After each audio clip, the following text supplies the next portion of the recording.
Hello and welcome to Muscle for Life. I am Mike Matthews. Thank you for joining me today for a new episode, a book club episode where I share a book that I have read and liked and explain a little bit about why I liked it, and then share 10 of my favorite takeaways from the book, which should give you an idea of whether it might be right for you. And so today's book is The Little Book of Talent by Daniel Coyle, and this is a practical companion to his first book on the topic of skill building, skill acquisition. That book is called The Talent Code, and in that book, Coyle argues that talent, and to define that would be innate ability, natural ability, has little bearing on skill acquisition and skill enhancement. Rather, Coyle contends, the most talented among us are actually just the most committed to a formula that has consistently produced greatness in countless domains ranging from piano to tennis to mathematics and more. And this is a formula that anyone can learn and apply to any activity they want to pursue. And so, whereas the Talent Code is the textbook, the Little Book of Talent is the handbook. This is a short book. It has short, highly actionable chapters that just tell you what to do to get better at skill building, but not necessarily why you're doing it or why it works. And so if you are looking for a thorough step-by-step treatment of the subject, this book is not for you. But if you want to skip the theory and just get to the strategies, I think you will find a lot of value in these pages. And if you do, then you probably will also enjoy the Talent Code. You probably will also enjoy learning the theoretical underpinnings, as well as some of the additional practical components shared in the Talent Code that are not reproduced in the Little Book of Talent. Okie dokie, let's get to the first key takeaway, which is, quote, talent begins with brief, powerful encounters that spark motivation by linking your identity to a high-performing person or group. This is called ignition, and it consists of a tiny world-shifting thought lighting up your unconscious mind. I could be them.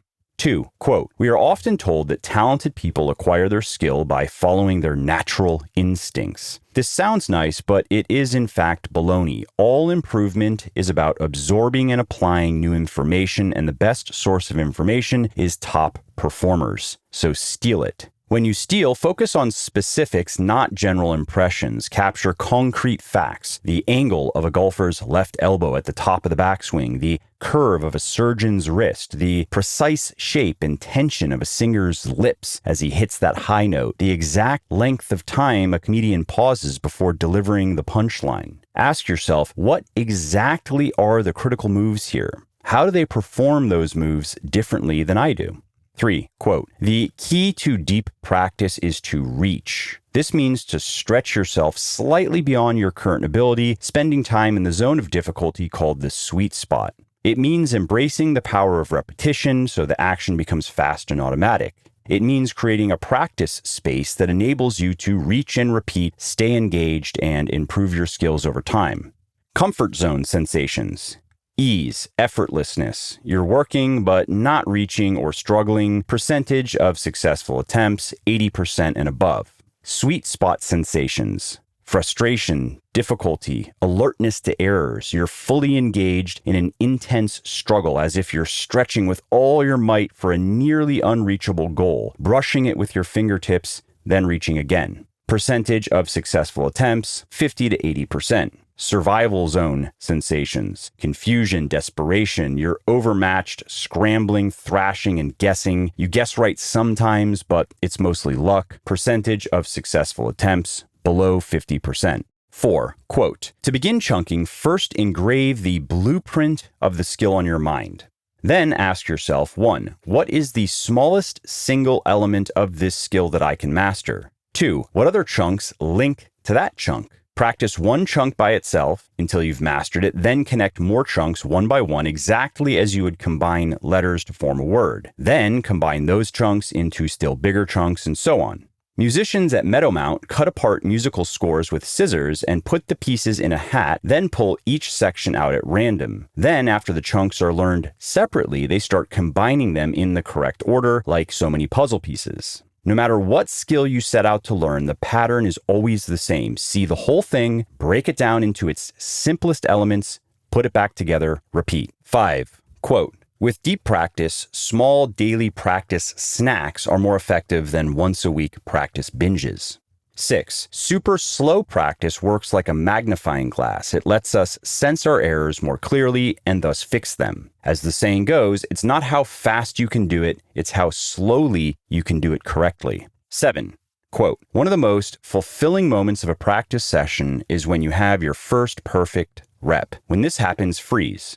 Rewind the mental tape and play the move again in your mind. Memorize the feeling, the rhythm, the physical and mental sensations. The point is to mark this moment. This is the spot where you want to go again and again. As Kimberly Meyer-Sims of the Sato Center for Suzuki Studies says, practice begins when you get it right. 8. Quote, exhaustion is the enemy. Fatigue slows brains, it triggers errors, lessens concentration, and leads to shortcuts that create bad habits. It's no coincidence that most talent hotbeds put a premium on practicing when people are fresh, usually in the morning if possible. When exhaustion creeps in, it's time to quit.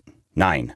Quote, to learn a new move, exaggerate it. If the move calls for you to lift your knees, lift them to the ceiling. If it calls for you to press hard on the guitar strings, press with all your might. If it calls for you to emphasize a point while speaking in public, emphasize with theatricality. Don't be half-hearted. You can always dial back later. Go too far so you can feel the outer edges of the move and then work on building the skill with precision. 10. Quote, solo practice works because it's the best way to 1. Seek out the sweet spot at the edge of your ability, and 2. Develop discipline because it doesn't depend on others. A classic study of musicians compared world-class performers with top amateurs. The researchers found that the two groups were similar in every practice variable except one. The world-class performers spent 5 times as many hours practicing alone.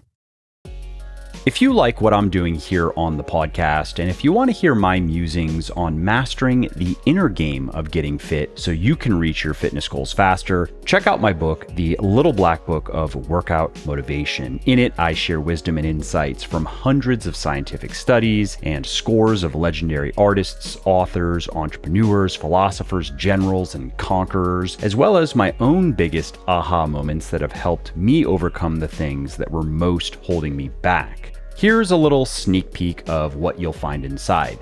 The easiest way to instantly increase your willpower and self-control in any situation, no matter how you feel in the moment. 3 science-based psychological tricks you can use to stay strong during moments of temptation. A simple 10-minute technique for beating procrastination and skyrocketing productivity. How to stop telling yourself, I'll be happy when, and find immediate joy and satisfaction right where you are. The 40% rule that Navy SEALs use to dig deep and screw up their courage when they need it most, and more. And all that is why I've sold over 60,000 copies of the Little Black Book, and why it has over 1,000 4- and 5-star reviews on Amazon. And you can find the Little Black Book of Workout Motivation on all major online retailers like Audible, Amazon, iTunes, Kobo, and Google Play. Well, I hope you liked this episode. I hope you found it helpful. And if you did, subscribe to the show because it makes sure that you don't miss new episodes. And it also helps me because it increases the rankings of the show a little bit, which of course then makes it a little bit more easily found by other people who may like it just as much as you. And if you didn't like something about this episode or about the show in general, or if you have ideas or suggestions or just feedback to share, shoot me an email, mike@muscleforlife.com, muscleforlife.com, and let me know what I could do better, or just what your thoughts are about maybe what you'd like to see me do in the future. I read everything myself. I'm always looking for new ideas and constructive feedback. So thanks again for listening to this episode, and I hope to hear from you soon.